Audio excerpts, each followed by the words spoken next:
ध्यान से रोटी बनाते समय मेरे दिमाग में आया कि कभी रोटी फूल जाती है, कभी नहीं फूलती। इसका क्या कारण है? इसके आगे की जिज्ञासा हुई कि रोटी की कौन सी साइड फूलती है और छिलका बनती है, तवे पर पहले पड़ने वाली या बाद में पड़ने वाली साइड छिलका, और दूसरी साइड रोटी का आधार बनती है। अपनी इसी जिज्ञासा का समाधान पाने के लिए मैंने माताओं, बहनों, बेटियों एवं रोटी बनाने वालों से अपने समाधान का सवाल जानना चाहा। जो लंबे समय से रोटियां बना रहे हैं या बना रही हैं, किसी से भी संतोषजनक उत्तर मुझे नहीं मिला।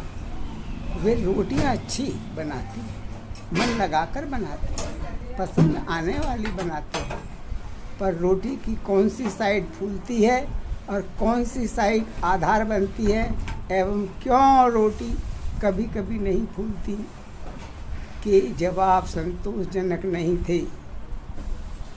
इतने लंबे अरसे से रोटी बनाते हुए रहने के कारण भी उन्हें रोटी बनाने की केमिस्ट्री का पता नहीं था।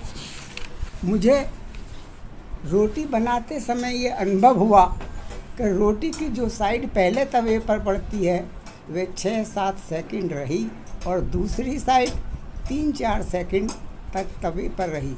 सेकने पर दूसरी साइड छिलका बनी, रोटी फूल गई और पहली साइड रोटी का आधार बनी। दूसरी रोटी की पहली साइड मैंने 3-4 सेकंड तक तवे पर रखी और दूसरी साइड को 6-7 सेकंड तक तवे पर रखी।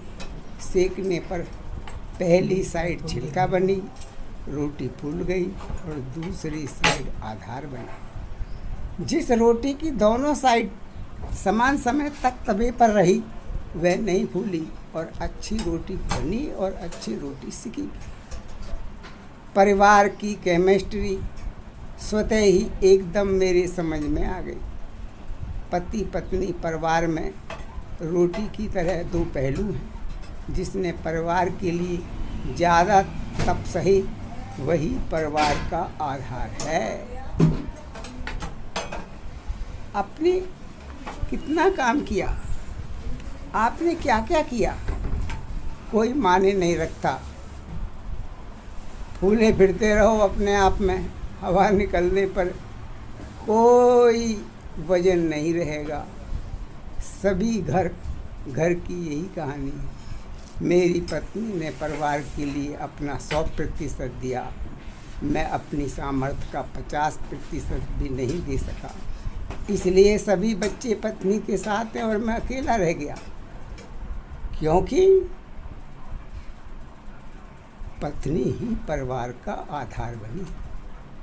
लंबे समय तक बच्चों की 10 निगाहें जो मुझे और पत्नी को देख रही थी वो झूठी नहीं हो सकती। यह इस बात का सबूत है।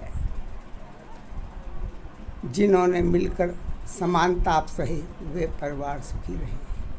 परिवार का आधार सभी माताओं, बहनों, स्त्रियों को मैं नमन करता हूँ जो परिवार के आधार बने। मैं रोटी फूलने के पहलू पर ही ध्यान लगाए हुए था। दूसरा पारिवारिक पहलू स्वयं ही अंतःकरण में आ गया। मैं शांत हो गया। मृत्यु समान कष्टकारी व्यथा सुखी जीवन में बदल गई। समस्याएं जहाँ थी वहीं पर हैं, पर मैं आनंदित हो उठा। रहस्य समझ में आ गया। यही ध्यान की महिमा है। आनंदित जीवन जीने के लिए आप भी एकलव्य ज्वाइन करें।